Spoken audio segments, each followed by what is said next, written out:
In this capital city of marble monuments,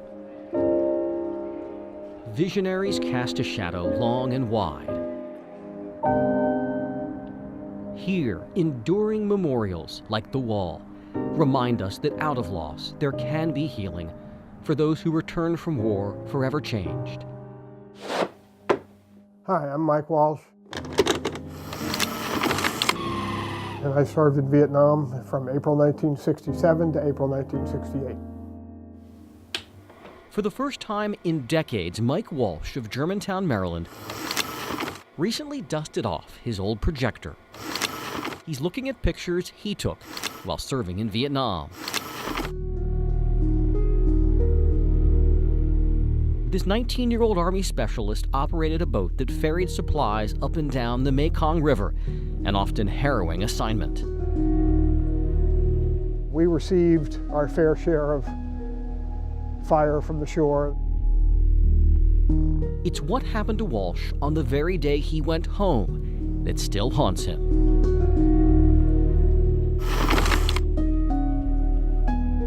There's a slide in there of a place where we used to go when we were off duty. And the day I left, it was hit pretty hard. And I don't know what the total number of guys killed was, but 4 guys that I had had lunch with that day were dead.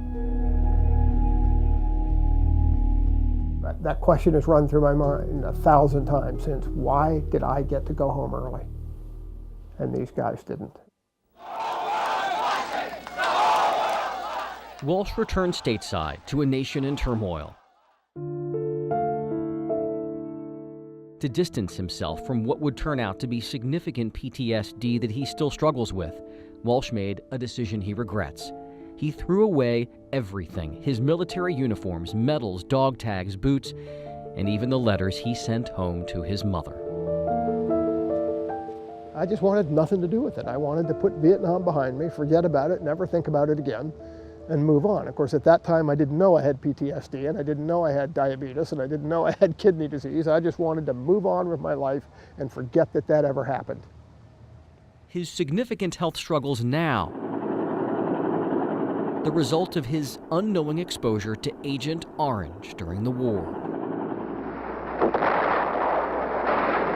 Mike Walsh would discover that he could not undo the residue of war, but he did find a way to cope.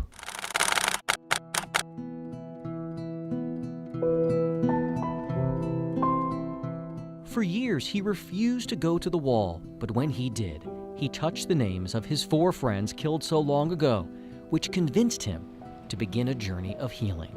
I'm telling the rest of the story, if you will. When Walsh retired from teaching in 2009, he embarked on a photographic pilgrimage to Vietnam War memorials.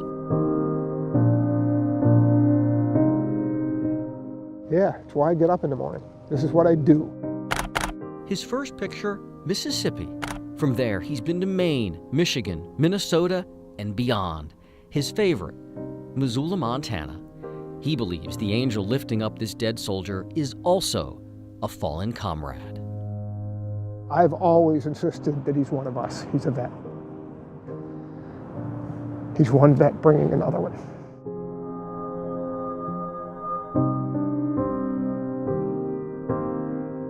I have been to all 50 states. I've been to most states at least twice, some states 3 or 4 times. And I've taken 62,000 photographs.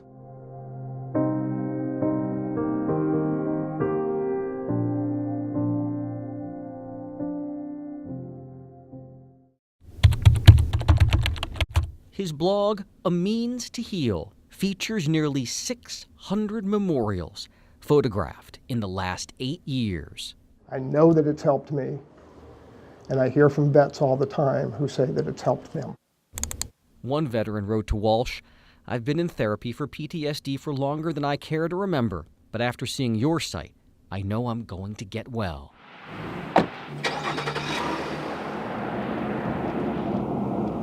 I try to prep myself. It's always emotional. Mike Walsh recently had one final emotional hurdle that took him morning, noon, and night to clear.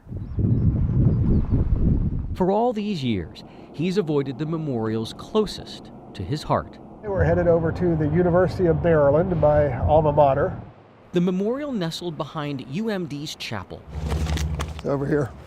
I see it. Reminds him of a painful and complicated time. He attended this university right after the war and was not always made to feel welcome. I understood, I think, some of what the students were feeling. Nobody knew why we were in Vietnam. This site is dedicated to the people whose lives were touched by the fire of the Vietnam War. I've never quite heard that phraseology before, and I really like it.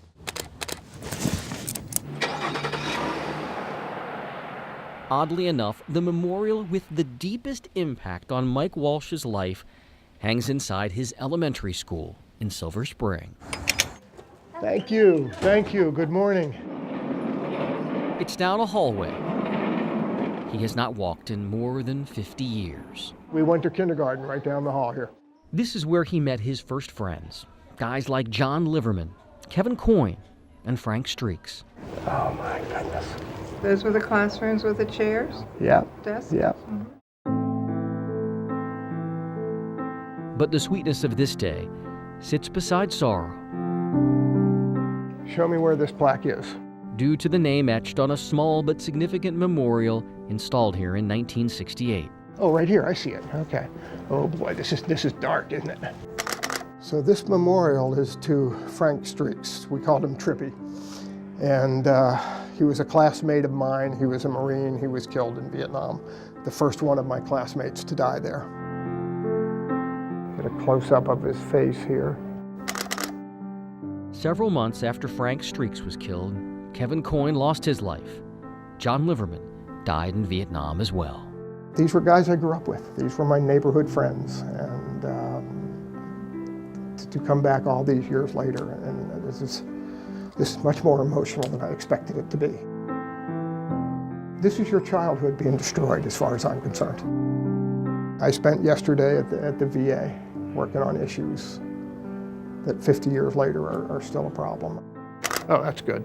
So Mike Walsh copes the only way he knows how, by pushing on. It teaches you how fragile life is. Some suspect there may be 2,000 Vietnam veteran memorials in America. No one knows for sure. Mike Walsh intends to find out. So we never forget the sacrifice of young men like John, Kevin, and Frank. And I'm not done. If I can continue to find them, I'll keep going to get them as long as I'm able.